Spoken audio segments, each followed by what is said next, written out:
reading from the letter of St. Paul to the Ephesians. Brothers and sisters, may the God of our Lord Jesus Christ, the Father of glory, give you a spirit of wisdom and revelation, resulting in knowledge of Him. May the eyes of your hearts be enlightened, that you may know what is the hope that belongs to His call, what are the riches of glory in His inheritance among the holy ones, and what is the surpassing greatness of His power for us who believe, in accord with the exercise of His great might, which He worked in Christ, raising Him from the dead and seating Him at His right hand in the heavens, far above every principality, authority, power, and dominion, and every name that is named, not only in this age, but also in the one to come. And He put all things beneath His feet, and gave Him as head over all things to the church, which is His body, the fullness of the one who fills all things in every way. The word of the Lord. Thanks be to God.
The Lord be with you. And with your spirit. A reading from the Holy Gospel according to Matthew. Glory to you, O Lord. The 11 disciples went to Galilee, to the mountain to which Jesus had ordered them. When they saw Him, they worshipped, but they doubted.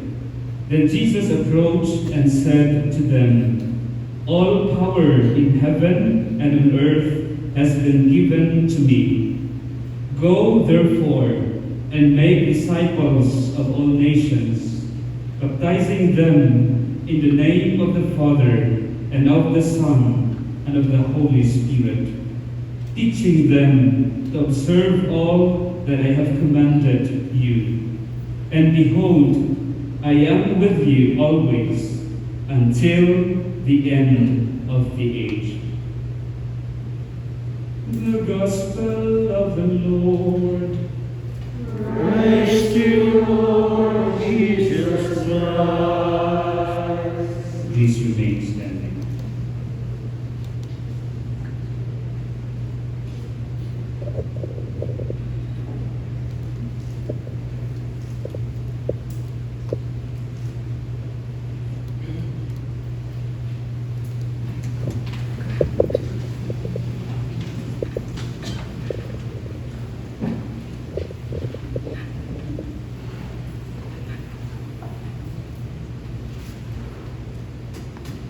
Father Ramray and Father Dave and our operational chaplains, dear sisters, foreign deacons,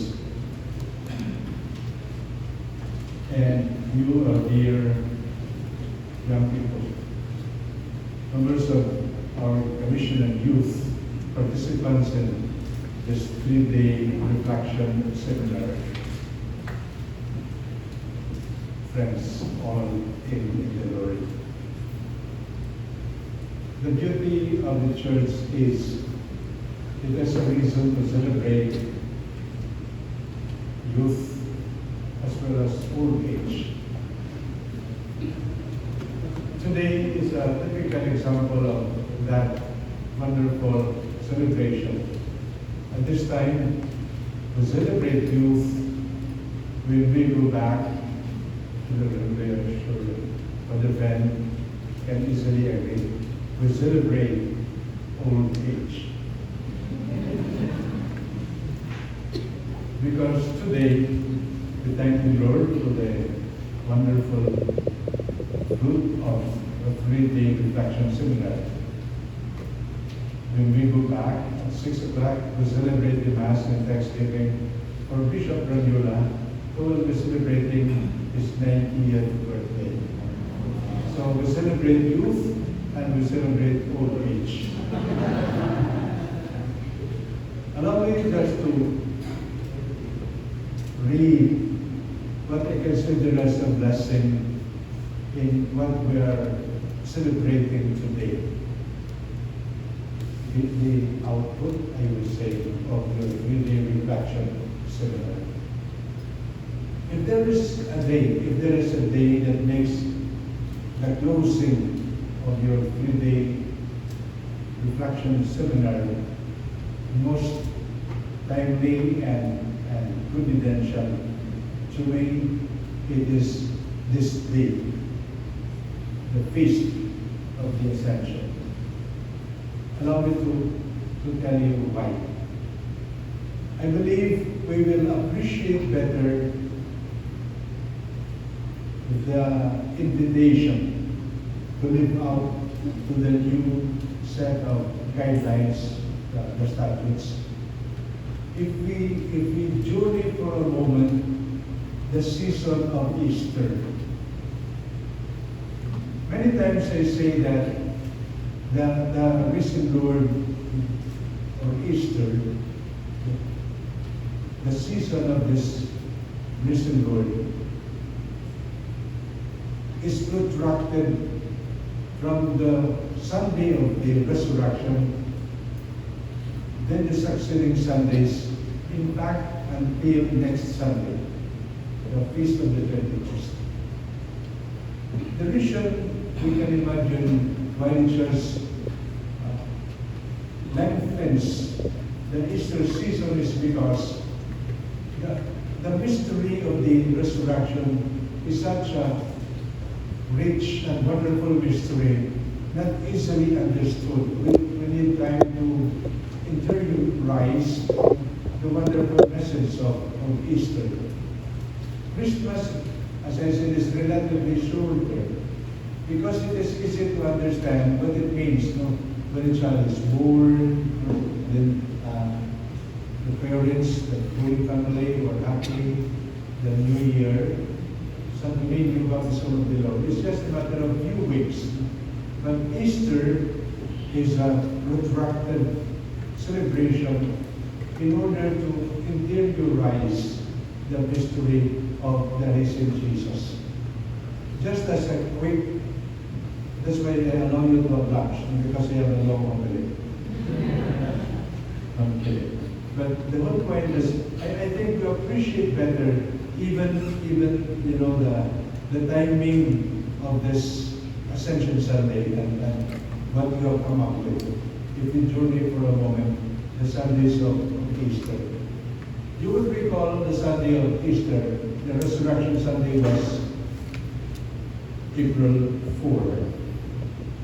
When the women visited the tomb, they did not see Jesus. There was this person, little gardener, whom they see. But what is very striking was they were told to go back to Galilee because there they will meet the apostles.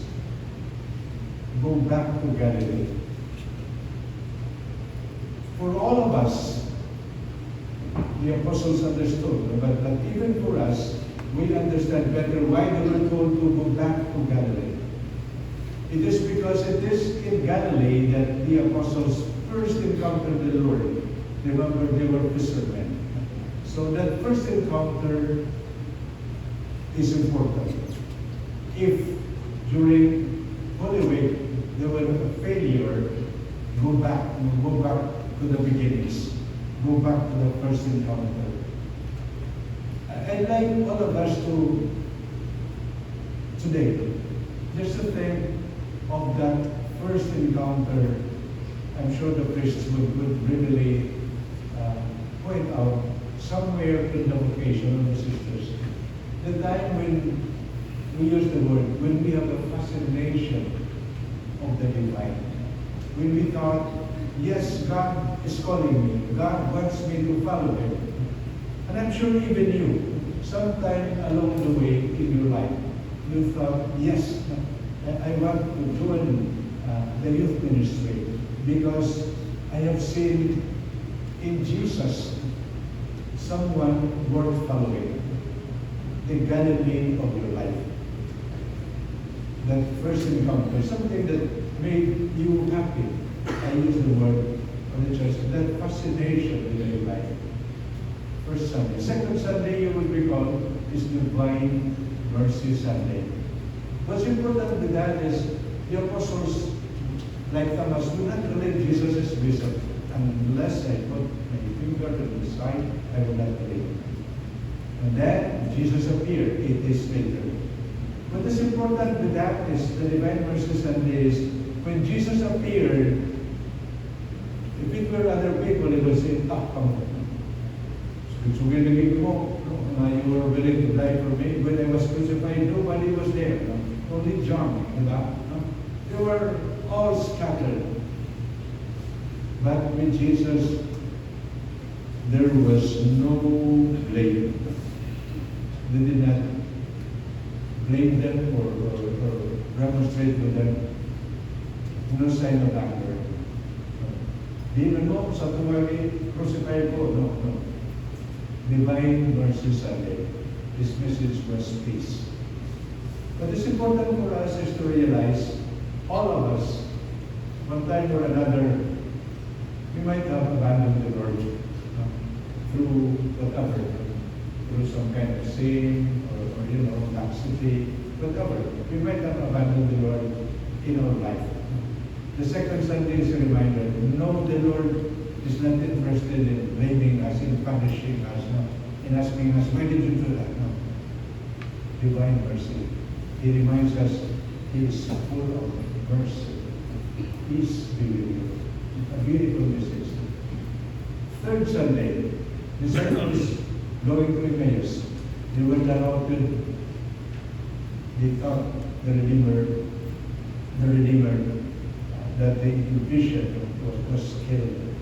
And along the way, someone joined them and explained to them, and their hearts were inspired. The idea was Jesus had to explain the scriptures. They do not know the scriptures, he said. He has to suffer and die and rise again. And they ate with them.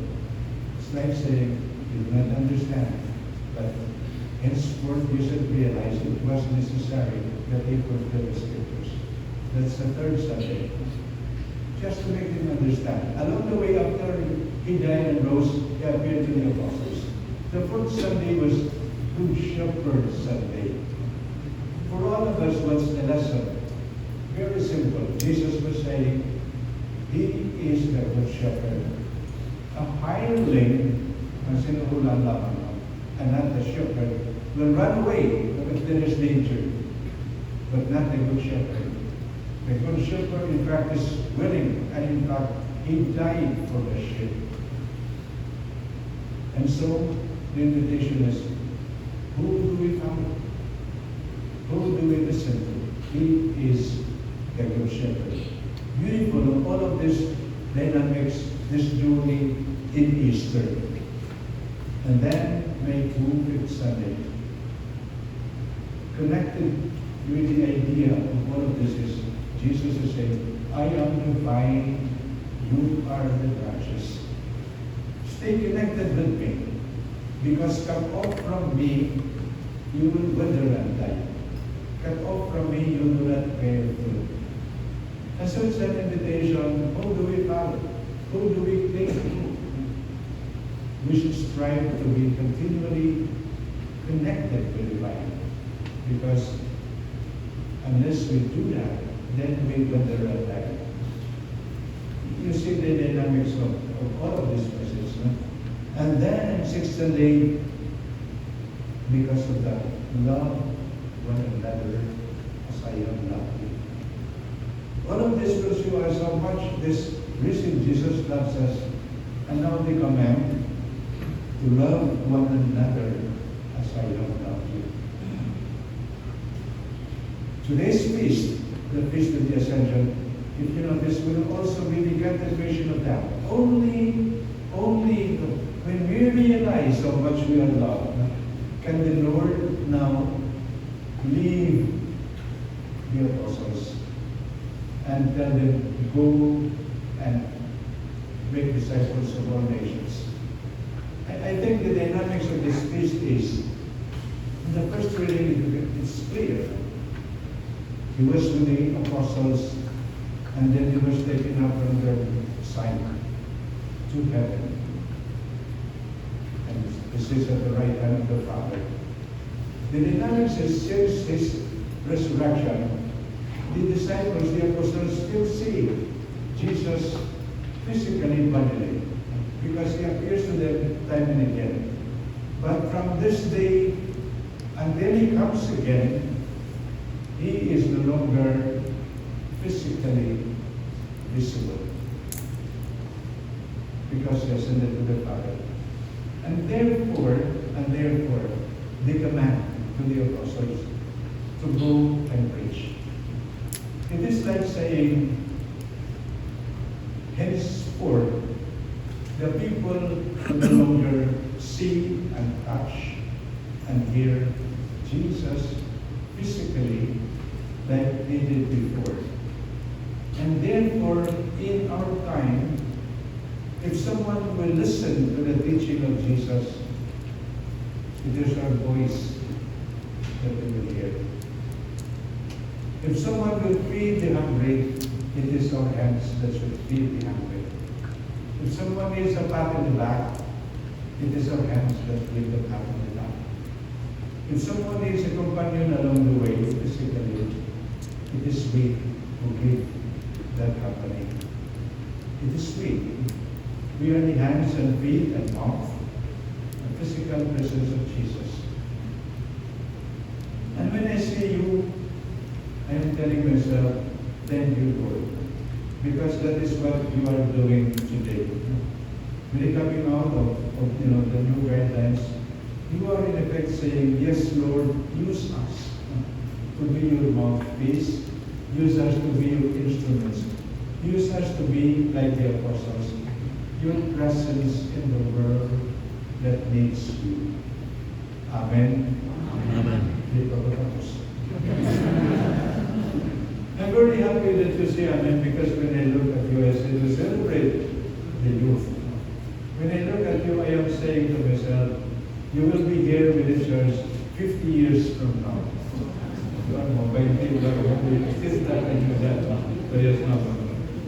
Which is the truth. It's a beautiful assurance.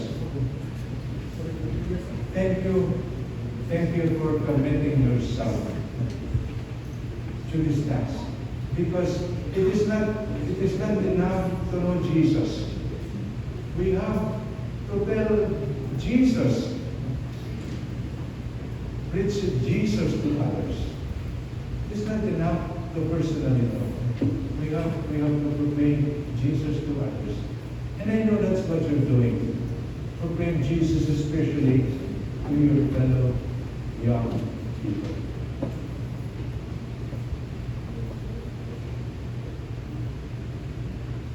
Allow me to connect, because today is also the World Communications Day. for communication. Just a point, because I don't want to be followed. The message of the Pope is he's thanking all of those involved in communications. Because he said, through them, the people know what's happening all over the world. Broadcasters, announcers, script writers, directors, etc. We know, we realize what's happening in many parts of the world. It is a wonderful service. But the point of the Pope is to say the manner should be come and see. The point is, this is the word of the apostles when someone was asking about Jesus. They said, come and see. It's like saying, come and see for yourself. And this is a wonderful invitation, come, that you may see. I believe this is also a good rule for all of us. When they come to our gathering, to our meetings, and they see the meaning of life, the meaning of Christianity, the meaning of truth, that's a time that they would appreciate, come and see. It's like saying also, very much at the heart of our ministry is our own efforts to try to be intimate with Jesus, so that when others will come and see, then they will know that we deliver the message. It's one way of saying, for us to communicate, we are reminded. Today's word, this is more to witnesses than to teachers. And if there is to teachers, it is because they are witnesses in the first place. So the challenge of witnessing, of living a life that's certainly according to the designs of the Lord. I seem like a broken record because now whenever I preach, I often repeat Leon Bloy, who is quoted by the Pope. We should all desire to be saints, because according to Leon Bloy, the only ultimate disaster is not to become saved. So even in our own little way, we may not be canonized, like Pedro Calabasot. But at least let's tell the Lord, I want to be a saint. I want to live a good, holy life. Amen. I believe it's something worth pondering. That's a very effective way of witnessing and communicating. I'd like to end by quoting two key ideas from the Pope. The first is, he was saying, because every time I watch the news and see how many have been affected by COVID, sometimes you get overwhelmed, hundreds of thousands, etc. But I like repeating what the Holy Father says. If you look into our hearts and see the compassion, care, concern, love, etc., then that's the best antidote against the pandemic. Those virtues that made us love others, be compassionate with others, and certainly care for others. And the final reference to the Holy Father is, again, the desire to reach out to others, which is, of course, your way of ministry. The Pope says, beavers do not drink their own water. Trees do not eat their own fruit. The sun does not shine on itself, and flowers do not spread their fragrance for themselves.